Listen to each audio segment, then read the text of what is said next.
that has really good songs and look really good, but then they've never toured, and then you get this deal going and you get an album out, and then 2 weeks later they break up because they all hate each other and have never actually toured before.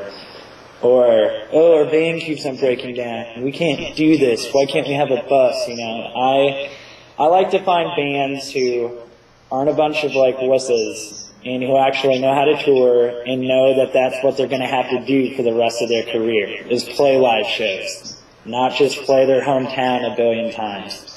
So I definitely look into that, and you can tell a lot by a band who actually does that, whether they have a booking agent or not. They know that hard work's going to have to go into their band even after being signed. So I look for just like, yeah, hard-working band who can tour. Good songs is always like definitely a good thing, or at least the potential. Like, oh man, this is at least good. I can see what this can turn into, and that's kind of the risk you take, I guess. But yeah, potential. It doesn't have to be the best thing, you know, when you hear it, but as long as you think it has potential, I definitely like to keep my eye on it. Let's see. Yeah, I don't know. A band who knows what they're doing, I guess you could say. There's a lot of bands who like will have really good image and good songs or something, but they don't work like online, their online presence at all. They still think it's like 1995, where they're just like, okay, cool, we'll look good, we'll write really good songs, we'll wait for a label to pick us up and then we'll explode. And it's like, no man, your band is like your little miniature business. You know, you have to keep kids, you have to keep your fans, you have to interact with them, and one of the best ways to do that is online. And so not necessarily how many MySpace plays you get, even though that is something to look at. But, you know, does a band use their Twitter? Do they have any kind of Twitter followers? Do people even care? You know, it's not like, oh, they only have 500 Twitter followers, not interested. That's not what I'm saying. But it's like Facebook and Twitter and those online resources really give you an idea of if kids are actually responding to the band, if they actually want to know what's going on with the band. And is the band responding to them? Are they connecting with them and talking to them? Not all bands do that, but that's just one thing I like to see in a band, is one who already knows we're going to have to work our online stuff.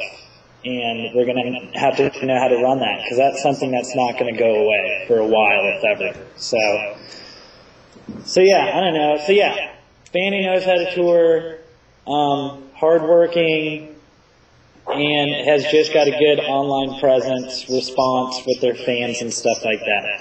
And then, you know, good songs, of course, or potential for good songs. I don't know.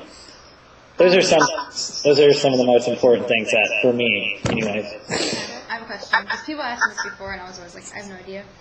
So do MySpace plays really count? Like, if they have like no MySpace plays, would that like make them look bad? Or if they have a ton, would that be impressive? Or just like, oh no, they probably have one of those things that like makes the numbers higher?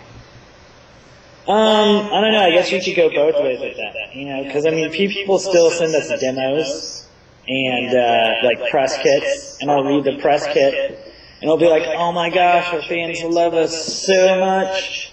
Everyone's just listening to us, and we have this huge buzz, and we're about to explode, and we want to be on your label while we want to get you guys involved. And then I'll go check out their MySpace, and they have like one play, and wow, yeah, you guys are really about to explode when a really popular site that is known for people listening to music, you only have like one play a day. Like, you know, you can definitely tell, I would say.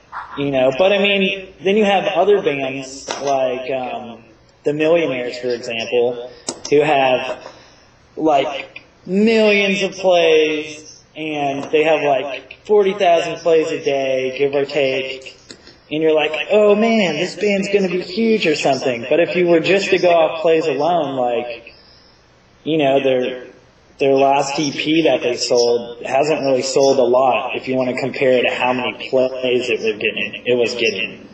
So, I don't know, that it's kind of like a case-by-case thing. And it's definitely encouraging when you're checking out a band and you see they have a lot of plays, but they also don't have to have billions of plays to be like, that's really going to show, oh, this is the next big thing, you know? But I would say that plays are a good indication of there's something going on with the band.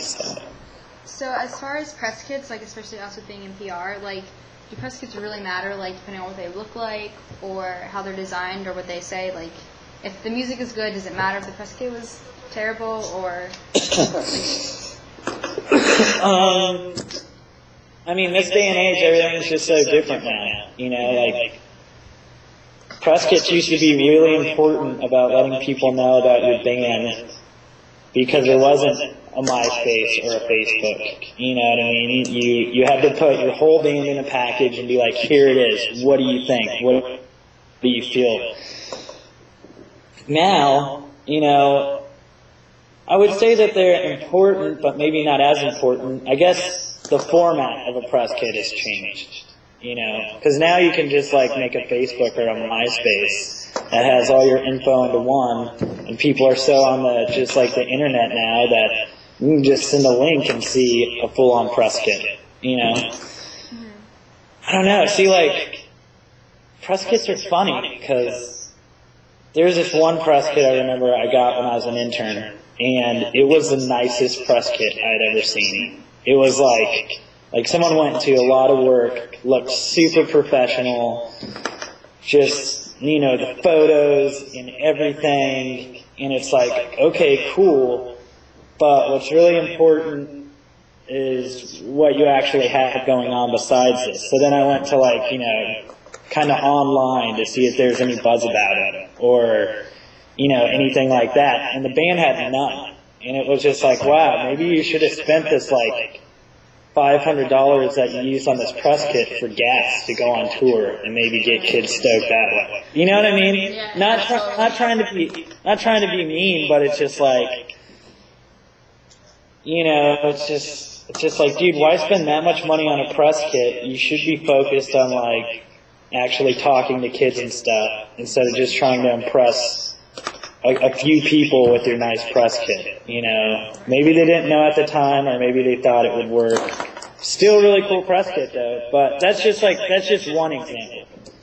But, you know, I still welcome a press kit anytime I see it though. I'm not like, oh, this isn't a link, don't give it to me. I like seeing that a band actually put something together and actually put time into it.